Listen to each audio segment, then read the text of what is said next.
ಮತ್ತೊಂದು ಹೊಸ update NTA official website ಅಲ್ಲಿ ಇವತ್ತು 25th ಜಾನ್ವರಿ ಅವರು ರಿಲೀಸ್ ಮಾಡಿದ್ದಾರೆ ರಿಗಾರ್ಡಿಂಗ್ ನೀಟ್ 2025 ಎಕ್ಸಾಮ್.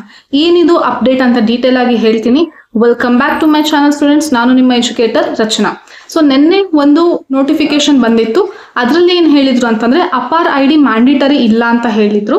ಸೊ ಇದಕ್ಕಿಂತ ಮುಂಚೆ ಬಂದಿರೋ ನೋಟಿಫಿಕೇಶನ್ ಅಲ್ಲಿ ಏನ್ ಹೇಳಿದ್ರು ಅಂದ್ರೆ ಆಧಾರ್ ಕಾರ್ಡ್ ಅಪ್ಡೇಟ್ ಮಾಡಿಸೋ ಜೊತೆಗೆ ಅಪಾರ್ IDನೂ ಕೂಡ ಕ್ರಿಯೇಟ್ ಮಾಡ್ಕೊಳ್ಳಿ ಅಂತ ಹೇಳಿದ್ರು. ಅಂದ್ರೆ ಆಸ್ ವೆಲ್ ಆಸ್ ಅಂತ ಹೇಳಿದ್ರು. ಸೊ ಹೆಂಗಿದ್ರು ಸೇಫರ್ ಸೈಡಿಗೆ ಏನ್ ಮಾಡ್ಕೋಬೇಕು ಅಂತಂದೇಳಿ ನಾವು ಅಪಾರ್ ID ಕ್ರಿಯೇಟ್ ಮಾಡಿ ಇಟ್ಕೊಂಡಿದ್ವಿ. ನಾನು ಕೂಡ ನನ್ನ ಚಾನಲ್ ಅಲ್ಲಿ ಯಾವ ರೀತಿ ಕ್ರಿಯೇಟ್ ಮಾಡಬೇಕು ಅಂತ ಸ್ಟೆಪ್ ಬೈ ಸ್ಟೆಪ್ ಏನಿದೆ ಪ್ರಾಸೆಸ್ ಹೇಳಿಕೊಟ್ಟಿದ್ದೆ. ಸೊ ಸ್ವಲ್ಪ ಸ್ಟೂಡೆಂಟ್ಸಿಗೆ ಪ್ರಾಬ್ಲಮ್ ಆಗಿತ್ತು ಕೂಡ, ರೈಟ್? ಸೊ ಬಟ್ ಈಗ ಅವರು ನಿನ್ನೆ ನೋಟಿಫಿಕೇಶನ್ ಅಲ್ಲಿ ಏನ್ ಹೇಳಿದ್ದಾರೆ ಅಂತಂದ್ರೆ ಅಪಾರ್ ID ಕಂಪಲ್ಸರಿ ಇಲ್ಲ, ಮ್ಯಾಂಡೇಟರಿ ಇಲ್ಲ.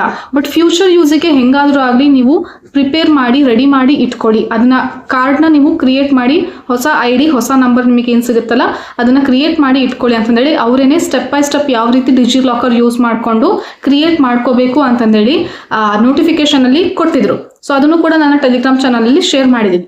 ಇವತ್ತು ಏನು ನೋಟಿಫಿಕೇಶನ್ ಬಂದಿದೆ ಅಂತ ಅಂದ್ರೆ ಎಕ್ಸಾಮ್ ಪ್ಯಾಟರ್ನ್ ಬಗ್ಗೆ ಬಂದಿದೆ. ಸೊ 2 months ಬ್ಯಾಕ್ ಏನು JEE ಎಕ್ಸಾಮಿಗೆ ಹೇಳಿದ್ರಲ್ಲ ಅದೇ ಪ್ಯಾಟರ್ನ್ ನೀಟಿಗೂ ಕೂಡ ಅವರು ಇಲ್ಲಿ ಇನ್ಕ್ಲೂಡ್ ಮಾಡಿದ್ದಾರೆ. ಏನಂತ ಅಂದ್ರೆ ಈ ಹೊಸ ಪ್ಯಾಟರ್ನ್ ಏನು ಎಕ್ಸಾಮಿಂಗ್ ಅಂತಂದ್ರೆ ಕೋವಿಡ್ ಟೈಮ್ ಅಲ್ಲಿ ಏನ್ ಮಾಡಿದ್ರು ಅಂತಂದ್ರೆ 5 ಎಕ್ಸ್ಟ್ರಾ ಕ್ವಶನ್ಸ್ ಎಲ್ಲಾ ಸಬ್ಜೆಕ್ಟ್ಗೂ ಅವರು ಇನ್ಕ್ಲೂಡ್ ಮಾಡಿದ್ರು. ಸೆಕ್ಷನ್ A, ಸೆಕ್ಷನ್ B ಅಂತ ಮಾಡಿ ಎಲ್ಲಾ ಸೆಕ್ಷನ್ಗೂ 5 ಎಕ್ಸ್ಟ್ರಾ ಕ್ವಶನ್ಸ್ ಕೊಟ್ಟಿದ್ರು. ಸೊ ಈಗ ಆ ಸೆಕ್ಷನ್ B ಅಲ್ಲಿ ಏನ್ ಎಕ್ಸ್ಟ್ರಾ 5 ಕ್ವಶನ್ಸ್ ಇರುತ್ತಲ್ಲ ಅದನ್ನ ತೆಗ್ದಿದ್ದಾರೆ. So there is no section A, section B. Section A, section B ಅಂತ ಹೇಳಿ ಇವಾಗ ಸಪರೇಟ್ ಇರೋದಿಲ್ಲ. ಕಂಪ್ಲೀಟ್ ಆಗಿ ಎಲ್ಲಾ ಕ್ವಶನ್ಸ್ ಕೂಡ ಅಟೆಂಡ್ ಮಾಡ್ಬೇಕಾಗುತ್ತೆ. ಸೊ ಏನು ಡಿಫರೆನ್ಸ್ ಇದೆ ಮುಂಚೆ ಮತ್ತೆ ಇವಾಗಿನ ಡಿಫರೆನ್ಸ್ ಏನೇನಿದೆ ಅಂತ ಹೇಳಿ ನೀವು ತಿಳ್ಕೊಬೇಕು ಅಂತಂದ್ರೆ ಈಗ ನಾನು ಎಕ್ಸ್ಪ್ಲೇನ್ ಮಾಡ್ತೀನಿ, ಕೇಳಿಸ್ಕೊಳ್ಳಿ. ಸೊ ಮುಂಚೆ ಏನಿತ್ತು ಅಂತ ಅಂದ್ರೆ 4 ಸಬ್ಜೆಕ್ಟ್, ಈಗ ಬಯಾಲಜಿಯಲ್ಲಿ ಮತ್ತೆ ಡಿವೈಡ್ ಮಾಡಿದ್ರೆ botany, zoology, physics, chemistry 4 subject ಇರುತ್ತೆ. ಸೊ ಈ 4 ಸಬ್ಜೆಕ್ಟ್ ಅಲ್ಲಿ ಏನಾಗ್ತಿತ್ತು ಮಕ್ಕಳೇ ಅಂತ ಅಂದ್ರೆ ಬಯಾಲಜಿಯಲ್ಲಿ ಬಾಟ್ನಿಯಲ್ಲಿ ಕಂಪ್ಲೀಟ್ ಆಗಿ 50 ಕ್ವಶನ್ಸ್ ಇರ್ತಾ ಇತ್ತು. ಈ 50 ಕ್ವಶನ್ಸ್ ಅಲ್ಲಿ 35 ಕ್ವಶನ್ಸ್ ಸೆಕ್ಷನ್ A, ಇನ್ನು 15 ಕ್ವಶನ್ಸ್ ಸೆಕ್ಷನ್ B. ಈ 15 ಕ್ವಶನ್ ಅಲ್ಲಿ ಏನಾಗ್ತಾ ಇತ್ತು 10 ಮಾತ್ರ ಅಟೆಂಡ್ ಮಾಡಬೇಕು, 5 ಎಕ್ಸ್ಟ್ರಾ ಇರ್ತಾ ಇತ್ತು. ಸೊ ಹಾಗಾಗಿ ಈ 4 ಸಬ್ಜೆಕ್ಟ್ ಇನ್ಕ್ಲೂಡ್ ಮಾಡ್ಕೊಂಡ್ರೆ ಬಾಟ್ನಿ, ಝೂಯಾಲಜಿ, ಫಿಸಿಕ್ಸ್, ಕೆಮಿಸ್ಟ್ರಿ ಎಲ್ಲಾದ್ರಲ್ಲಿನೂ 5 ಕ್ವಶನ್ಸ್ ಎಕ್ಸ್ಟ್ರಾ ಇರ್ತಾ ಇತ್ತು. ಅಂದ್ರೆ 20 questions extra. So total questions ಎಷ್ಟಿರ್ತಾ ಇತ್ತು ಅಂದ್ರೆ 200 question. Each subject 50 questions, 5 questions extra ಸೇರಿದ್ರೆ ಎಷ್ಟಾಗುತ್ತೆ 200 ಕ್ವಶನ್ಸ್ ಇರ್ತಾ ಇತ್ತು. ಈ 200 ಅಲ್ಲಿ 180 ಕ್ವಶನ್ಸ್ ಮಾತ್ರ ಅಟೆಂಡ್ ಮಾಡಬೇಕು.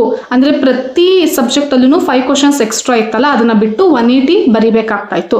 ಸೊ 180ಗೆ ಮಾರ್ಕ್ಸ್ ಅಲ್ಲಿ 720 ಇರ್ತಾ ಇತ್ತು. Each question carries 4 marks, right? So ಈ ತರ ಮುಂಚೆ ಇದ್ದಿರೋ ಪ್ಯಾಟರ್ನ್, ರೈಟ್? ಮುಂಚೆ ಅಂತಂದ್ರೆ COVID-19 ಆದಾಗಿಂದಾನೇ ಈ ಪ್ಯಾಟರ್ನ್ ನ ಇನ್ಕ್ಲೂಡ್ ಮಾಡಿದ್ರು. ಈಗ ಏನಾಗಿದೆ ಅಂತ ಅಂದ್ರೆ 180 ಕ್ವಶನ್ಸ್ ಇರುತ್ತೆ. ಕಂಪ್ಲೀಟ್ ಆಗಿ 180 ಕ್ವಶನ್ಸ್ ಆನ್ಸರ್ ಮಾಡಬೇಕು. ಅಂದ್ರೆ ಏನು ಎಕ್ಸ್ಟ್ರಾ 5 ಕ್ವಶನ್ಸ್ ಅಂತ ಹಾಕಿದ್ರಲ್ಲ ಅದು ಇರೋದಿಲ್ಲ. So this is major changes you need to make sure for this NEET 2025 exam. ಗೊತ್ತಾಯ್ತು? ಅಂದ್ರೆ ಈಗ ಬಾಟ್ನಿಯಲ್ಲಿ 45 ಕ್ವಶನ್, ಝೂಯಾಲಜಿ, ಕೆಮಿಸ್ಟ್ರಿ, ಫಿಸಿಕ್ಸ್ ಎಲ್ಲಾದ್ರಲ್ಲೂ 45 ಕ್ವಶನ್ಸ್ ಇರುತ್ತೆ. ಈ ಎಲ್ಲ 45 ಕ್ವಶನ್ಸ್ ನೀವು ಏನ್ ಮಾಡಬೇಕು ಆನ್ಸರ್ ಮಾಡಬೇಕು.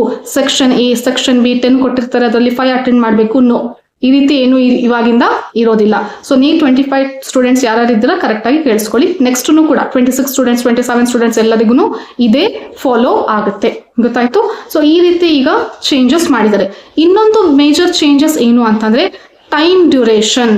ಇದು ನೀವು ಬಹಳ ಪ್ರಾಕ್ಟೀಸ್ ಮಾಡಬೇಕಾಗತ್ತೆ. ಇನ್ಮೇಲಿಂದ ಸ್ಟಾಪ್ ವಾಚ್ ಇಟ್ಕೊಂಡ್ಬಿಟ್ಟು ನೀವು ಎಕ್ಸಾಮ್ಸ್ ನ ಬರೆದು ಪ್ರಾಕ್ಟೀಸ್ ಮಾಡಬೇಕಾಗತ್ತೆ. ಮಾಕ್ ಟೆಸ್ಟ್ ಎಕ್ಸಾಮ್ ಮುಂಚೆ ಇರೋ ಟೈಮಿಂಗ್ಸ್ ಏನಿತ್ತು 3 hours 20 minutes, 3 ಗಂಟೆ 20 ನಿಮಿಷ ಇತ್ತು.